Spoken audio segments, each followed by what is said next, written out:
Hello there, good afternoon. Welcome to the news in 30. We are broadcasting live from our studio at second Kanda link in Accra. We are all active across all our social media handles at Hstv Live GH. Do not forget to follow, like, comment, and share. We stream it live on our YouTube page, also at Hstv Live GH. Now let's look at some stories that made it to our top stories for today. Governor of the Bank of Ghana, Dr. Ernest Addison, is confident about Ghana's foreign currency reserves becoming stronger with the disbursement of a third tranche of the $360 million from the International Monetary Fund, IMF. Away from that, we would also come your way with Hstv, the Public Relations Officer of the Ministry of Health, has announced that the ministry is set to clear the remaining 168 containers of essential medical supplies stuck at the Tema port next week. Away from that, we would also come your way with we expect the minister to talk about what he is designing to fix deplorable roads in the area instead of lying. Still in the news, in the international front, we would come your way with 6 people have been killed and several others injured, including a 9-month-old baby in a mass stabbing at a busy shopping mall in Sydney, Australia, police said.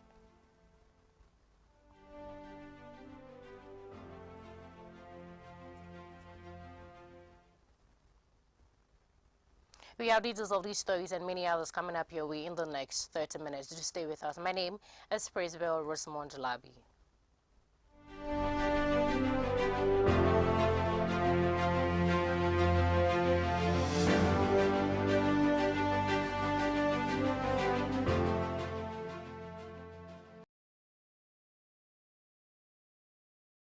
And now let's settle for the detail of the stories into our very first story. Governor of the Bank of Ghana, BOG, Dr. Ernest Addison, is confident about Ghana's foreign currency reserves becoming stronger with the disbursement of the third tranche of the $360 million from the International Monetary Fund, IMF. Ghana is expected to get approval for its third tranche of $360 million when the executive board of the IMF meets in June, having reached a staff-level agreement on the second review of the loan support program.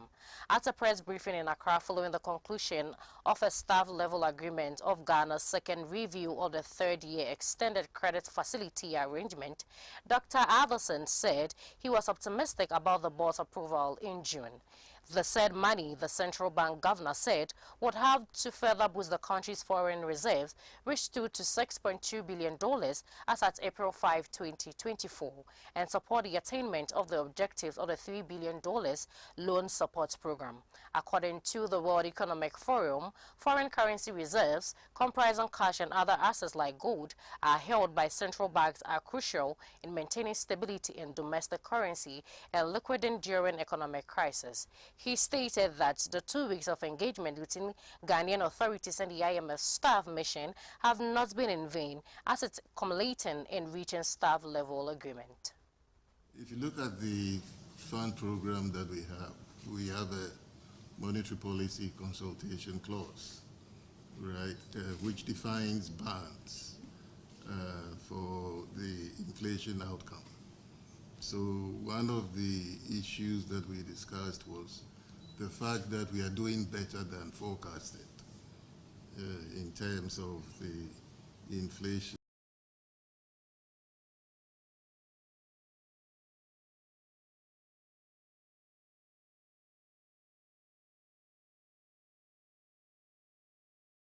Away from banking and finance, let's move straight into the next story. Hstv, the Public Relations Officer, PRO, of the Ministry of Health, that is the MOH, has announced that the ministry is set to clear the remaining 168 containers of essential medical supplies stuck at the Tema port next week. On Friday, February 12, the MOH received 14 out of the 182 containers at the Tema port. These containers hold essential medicines for antiretroviral, tuberculosis, and malaria treatment donated by the Global Fund. These essential medical commodities, which include antiretroviral drugs for HIV patients, have been stuck at the Tema port for nearly a year due to government inability to pay third-party fees. In an interview with Selom Adono of City FM's Eyewitness News on Friday, Mr. Barr clarified that 182 containers do not contain any antiretroviral drugs and that the remaining 168 containers only had mosquito nets in them.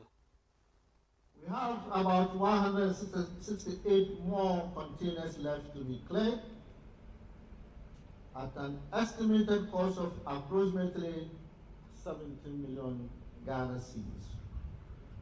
And this includes non-medicine commodities like bed nets and rapid diagnostics tests. Today, as we have already been told, 14 containers of health commodities, comprising 10 containers of malaria rapid diagnostic tests, 1 container of malaria injection, and 3 containers of malaria medicine will be delivered to the Ministry of Health for onwards transmission to the warehouse. Let me state, for the avoidance of doubt, that we have read through the media that Global Fund has suspended delivery of vaccines and medicines to Ghana. This is false. It is not true. Global Fund has not suspended its support to the good people of Ghana, and Global Fund has no intention of suspending support to the good people of Ghana. For your information, not all taxes are allowed under the Exemptions Act.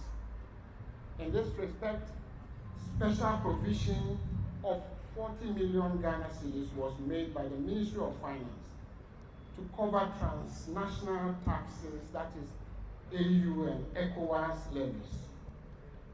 What remained outstanding to be settled was the associated third-party charges, which the donors, per our earlier understanding, had committed to take up. Unfortunately, upon arrival of the consignment at the port, the associated charges could not be paid, and this information was also not communicated to the Ministry of Finance on time. Ensure that such an incident does not recur. An intergovernmental committee is being set up comprising of representatives from Ministry of Finance, Ministry of Health, Ghana Ports and Harbours Authority, and Ghana Revenue Authority. The committee will work together to address such matters should they come up, to ensure their swift resolution. These drugs are vital for the survival of our fellow citizens, and I am glad that they are now in the hands of those who will put them to very good use. The pharmaceuticals, I believe, will be used to improve the health and well-being of our sisters and brothers who depend on them to survive. On behalf of the Commissioner General, may I use this opportunity to urge all ministries, departments, and government agencies to collaborate with the GRA and take advantage. Moving on, Deputy Minister for Roads and Highways Stanley Jalula says the new Patriotic Party NPP government is not enthused about claiming credit for any project embarked on by the John Dramani-led administration. The Deputy Minister says road construction by the Akufo-Addo government between 2017 and 2023 are incomparable to those of previous government. This comes after the Member of Parliament for Senate West, Kwame Chumisi Ampofo, criticized the Minister for Roads and Highways for claiming credit for the Kwame Danso Atebubu Road, which he says was constructed by the Mahama-led administration. Asserting the government's commitment to transparency, Jalula stressed that taking credit for projects initiated by past administration is not a priority. Instead, he emphasized the unparalleled scale and impacts of road construction projects undertaken by the Akufo-Addo-led government since 2017, suggesting that these efforts have surpassed those of previous administration, including that of John Dramani Mahama. I was expecting the minister to come and tell the good people of Senate that now I've asked a lot of questions. When President Nanadu came and the Minister for Road and Highways, Honorable Amakwata, came to be a minister, I went to him because he knows the road. I've been there with him several times. I was there with him, as I said, as a committee. So when the government changed and became the minister, I went to him and said, Honorable, you are my good friend. He called me nephew. That's my nephew. I will do the road for you. I've been asking a lot of questions. Finally, he told me it's lack of funds, when funds are available. So they were not able to do it till now. So I was expecting the minister to come and tell us now there's money. So they are giving us assurance since he took over, now there's funds so that he's going to construct for us. But rather claiming the credit from PP government, which is not true. It's not right. To me, he has to I have to set the record straight. So minister has to go back to his handing over nose, make sure he checked properly his handing over nose well before he started going rounds. Minister must stop lying. Yeah, he has to stop lying. I watched a video when he was interviewing Kumasi about Kumasi Road. He lied at the same time. So I'm not expecting them to close their eyes and then be lying. Now it's election year. They have to tell us the truth. Now, if you come to Senate West, last 4 years it happened. Close to elections, the candidate will come. All the governmental projects that we are doing, he claimed the credit that he is doing, whilst even the president is there, whilst we approve loans in Parliament. And now let's do a story in road safety. During the Easter festive season of 2024, Ghana's Motor Traffic and Transport Department, that is the MTTD, recorded a notable decrease in road traffic accidents and casualties compared to previous year. The provisional statistics called from the Ghana Police Service shed light on the road safety situation during this festive period. According to the data provided by the MTTD, a total of 131 road traffic crashes occurred from March 29th to April 1st, 2024, involving 246 vehicles of various categories. These incidents resulted in the loss of 24 lives and left 170 individuals injured, with an additional 18 pedestrians being knocked down. However, despite these sobering figures, there was a significant improvement compared to the same period in 2023. Driver and Vehicle License Authority, there's a lot being done when you get to the road agencies area, and there's a lot being done at the authority itself. So all the interventions coming together contributed to the reduction.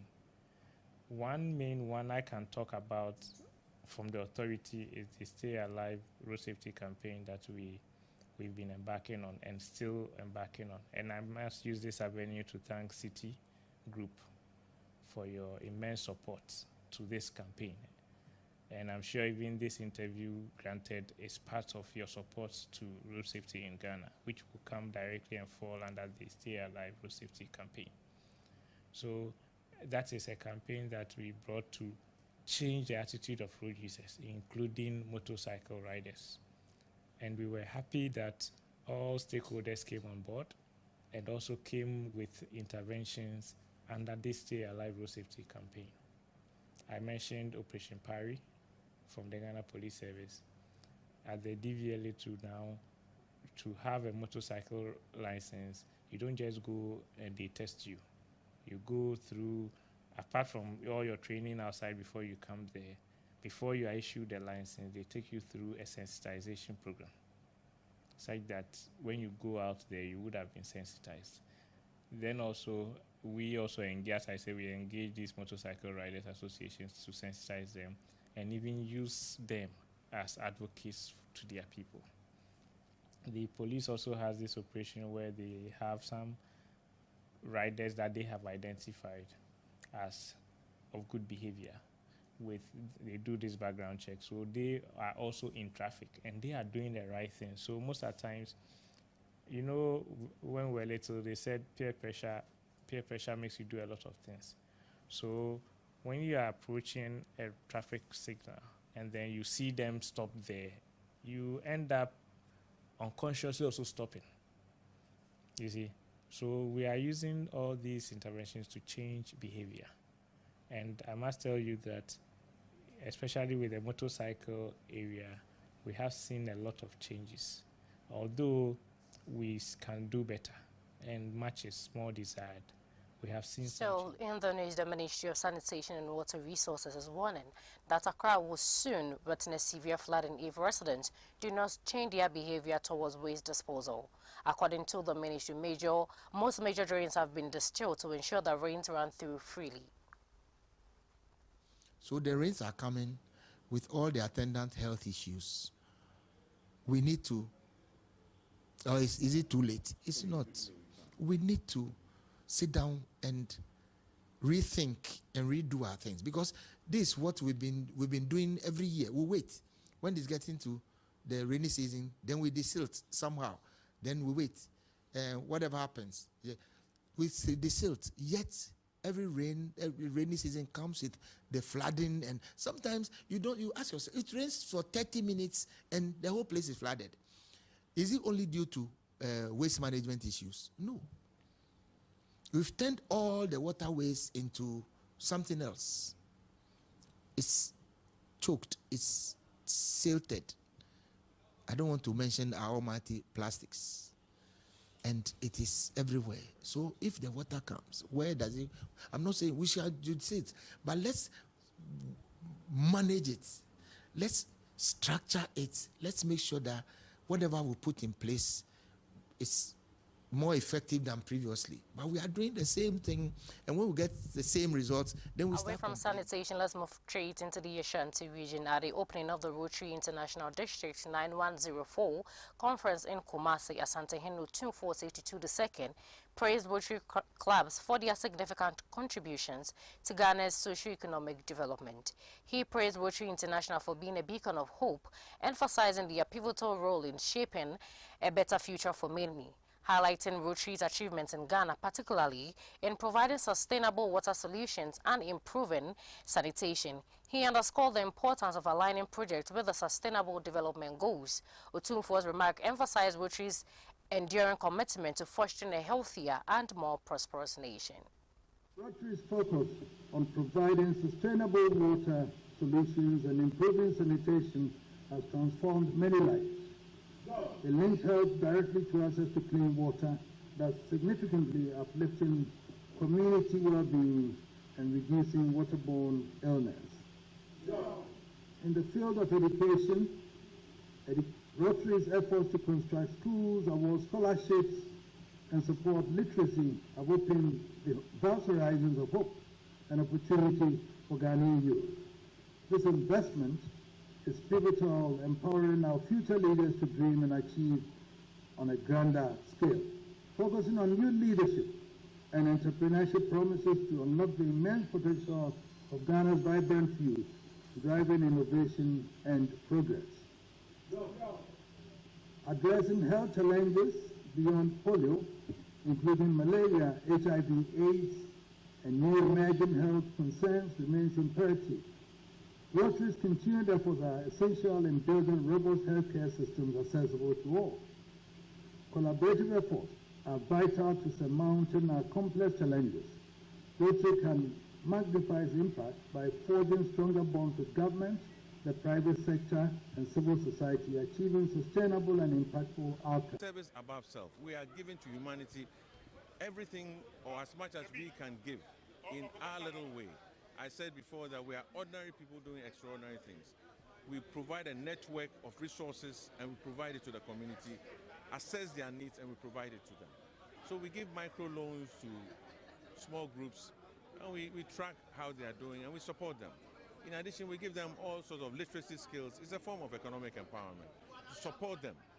Away from the opening of the new Rotary Club in the Ashanti region, we have sports news coming up with Precious Azuma. Do stay with us and we'll be right back.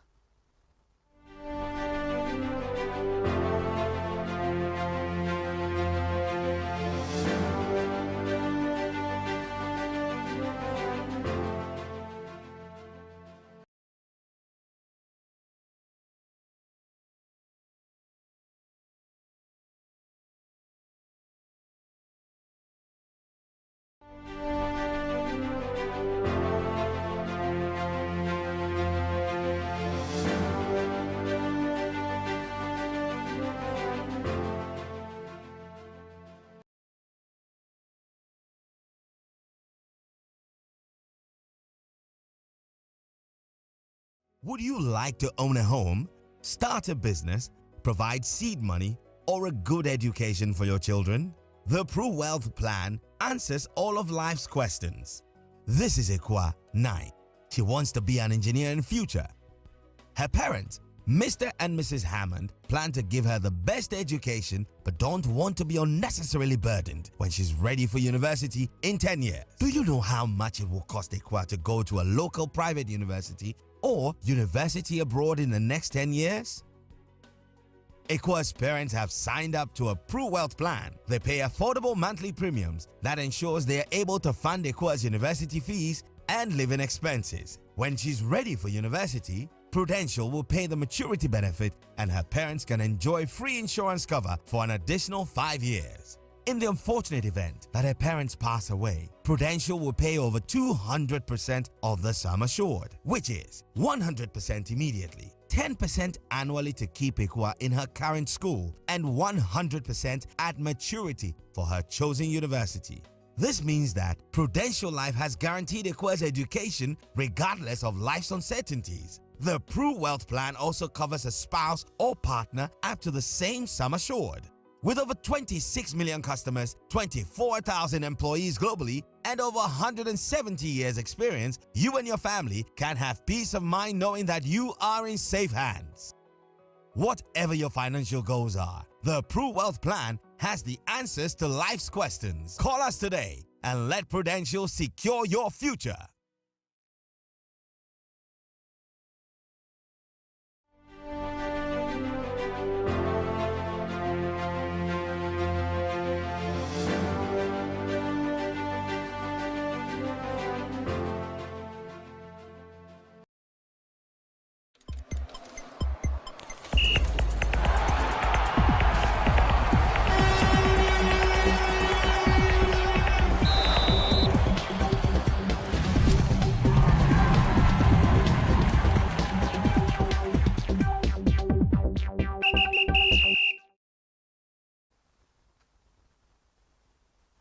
Hello there, welcome back, and it's time for sports news right here on News in 30.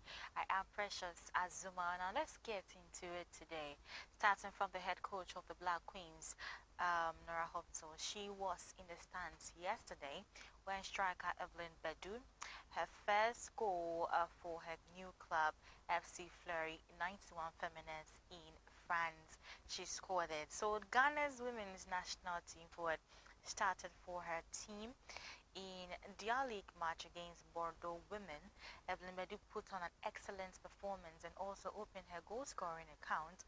The Black Queens attacker, after scoring, worked hard to inspire her team to secure 3 points at the end of the 3-0 victory. However, after the game, the Black Queens head coach Nora Hopso once again exchanged pleasantries with the forward and congratulated her on scoring her first goal for her new club.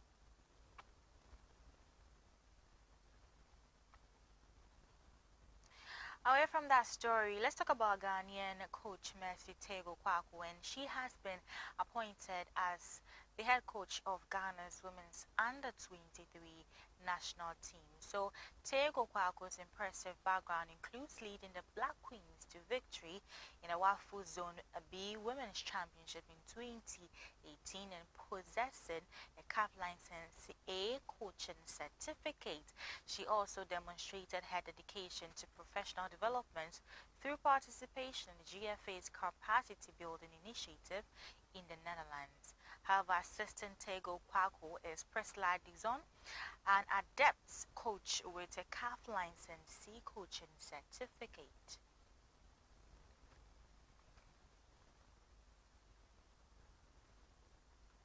So a big congratulations going out to Mercy Tego for their role as the new head coach of the under-23 national team.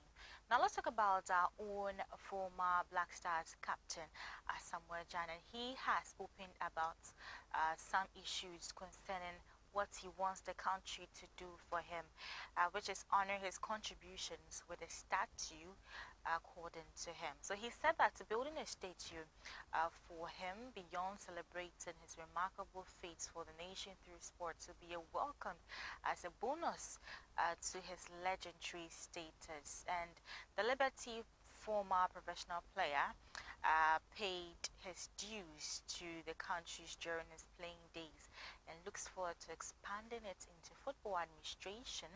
Therefore, any other means further recognizes contributions to the country would be embraced respectfully.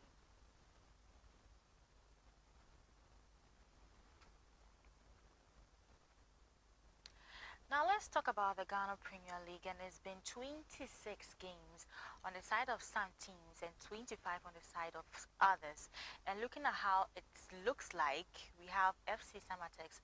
They are currently leading the table with 49 points. Nations FC are at second position with 44 points. Aduana Stars comes in at third with 42 points. We have Mediama back again at the fourth position with 39 points. Wichem United occupies the fifth position, which is making the top five, of which you are seeing currently on your screens. Now let's take a look at the bottom three. We have Karela United at the 16th position. At the 17th, we have Heart of Lions, and then RTU are still battling at the bottom of the table with 25 points. They played 26 games, and it looks like things are not getting really good on their side. And if care is not taken, they might go on relegation.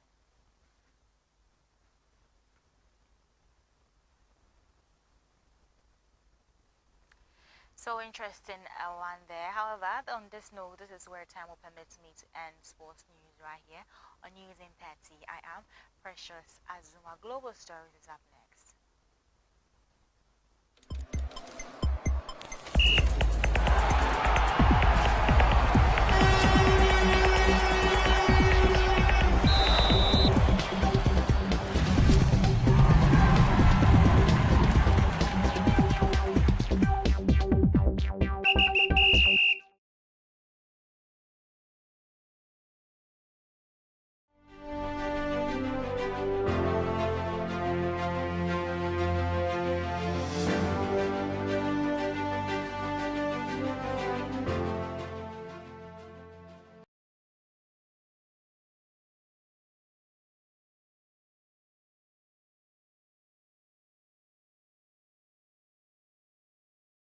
Welcome back and thank you for staying with us. A reminder, you're still watching the news in 30, and that was Precious Azuma coming up your way with the sports news. Now let's settle for the remaining stories.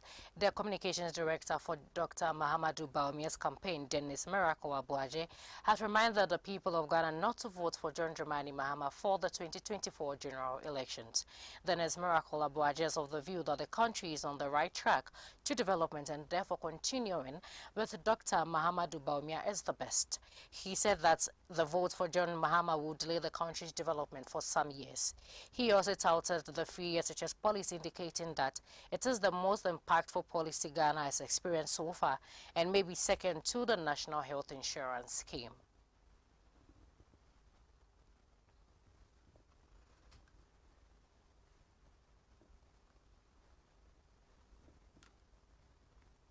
Still talking about politics and election 2024, former President John Dramani Mahama is worried about the attitude of African governments towards businesses owned by their political opponent.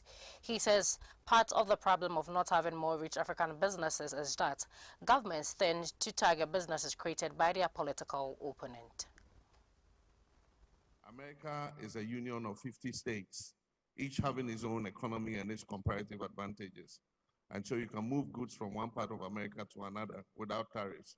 Unfortunately for Africa, for the last so many years, you can't move goods from Ghana to Nigeria without paying customs duties. And that's why I say we're moving in the right direction. The African Continental Free Trade Area, the ECOWAS Trade Liberalization Scheme, are all schemes that will allow our people to have a market of 1.3 billion people instead of 200 and something million people in Nigeria. That would create more creativity for our business people. We must not be afraid for our business people to succeed. We must not be afraid to have rich Africans. Governments must not come and think that because some other government created this business, then we must kill it. And that's part of the problem that we have. We must believe in ourselves. In adversity comes opportunity. It's not, technology is available to be bought. How can you develop as a continent when you can't travel to each other's countries? In the European Union, they don't need a visa to go from Belgium to Scandinavia.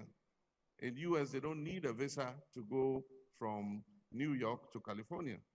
In Africa, we shouldn't need a visa to go from Ghana to Ethiopia. And so we're moving in the right direction, but I think that time is not on our side. We have a growing youthful population that is impatient with the pace of opportunities that we're creating for them. And so we must be moving 2 times faster than we're doing currently. And that was former President John Dramani Mahama. Now let's go for global trends.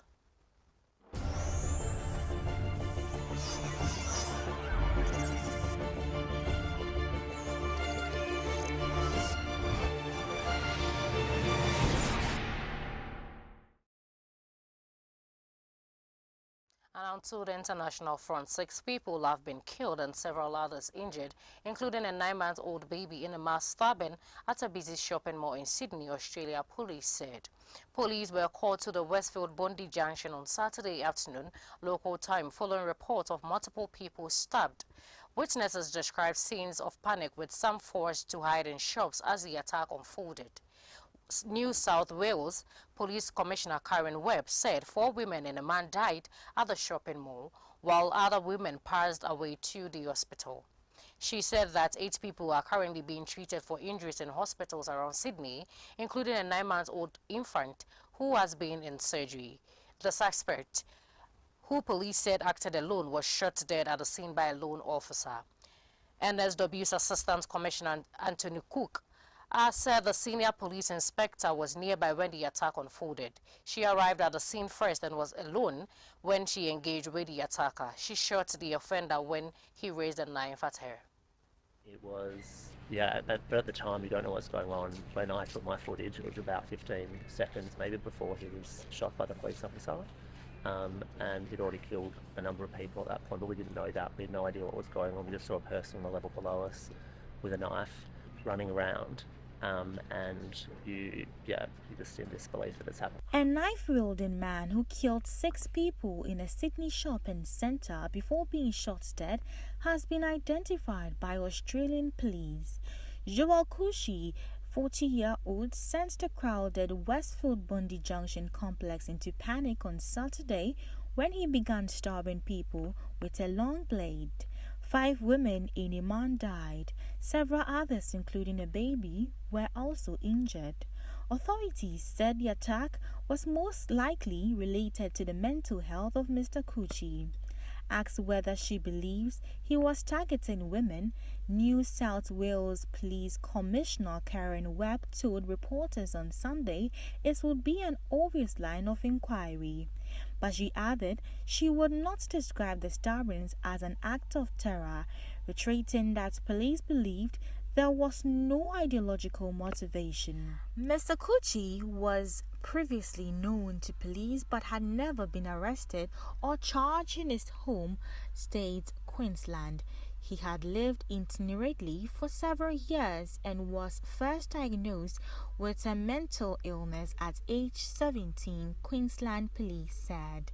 His family also described his actions as horrific and said he had mental health issues since he was a teenager.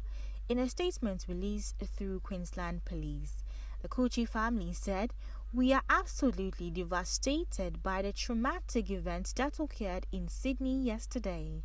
Initial searches of small storage units Mr. Coochie owned in Sydney had not shed light on a possible motive," said the police. Authorities said they were still trying to notify families of the victims, noting 2 appeared to have no relative in Australia. But the family of Ashley Good, the injured baby's mother, say she was among those killed. Witnesses have told local media that MS Good desperately passed the infant to bystanders in the moment after she was wounded. The mom got stabbed and the mom came over with a baby and threw it at me and I was holding the baby, one man told 9 News. The 9-month-old girl had surgery overnight and is currently in a critical condition and is in ICU, Health Minister Ryan Pack told ABC News. Now we are certainly hoping that she gets through this, but there is a long way to go. MS Good's family said they were reeling from the terrible loss of Ashley, a beautiful mother, daughter, sister, partner, friend, and all-around outstanding woman and so much more. And then I saw a woman lying on the floor in Chanel, so I didn't see him properly. I was running, but it was insane. It was insanity. I wasn't expecting it. And that is the sad news that has happened in Australia. Now, this is where time is going to permit us to take a look overview for the news in 30. But then before I go, let's look at our headlines for today. Governor of the Bank of Ghana, Dr. Ernest Addison, is confident about Ghana's foreign currency reserves becoming stronger with the disbursement of a third tranche of the $360 million from the International Monetary Fund, IMF. Isaac Ofeiba, the Public Relations Officer PRO of the Ministry of Health MOH, has announced that the ministry is set to clear the remaining 168 containers of essential medical supplies stuck at the Tema port next week. We also came your way with we expect the minister to talk about what he is doing to fix deplorable roads in the area instead of lying. And then on the international front, we came your way with 6 people have been killed and several others injured, including a 9-month-old baby, in a mass stabbing at a busy shopping mall in Sydney, Australian police said. We came your way with details of these stories and many others from our studio at Second Kandalink in Accra. We are also active across all our social media handles at Hstv Live GH.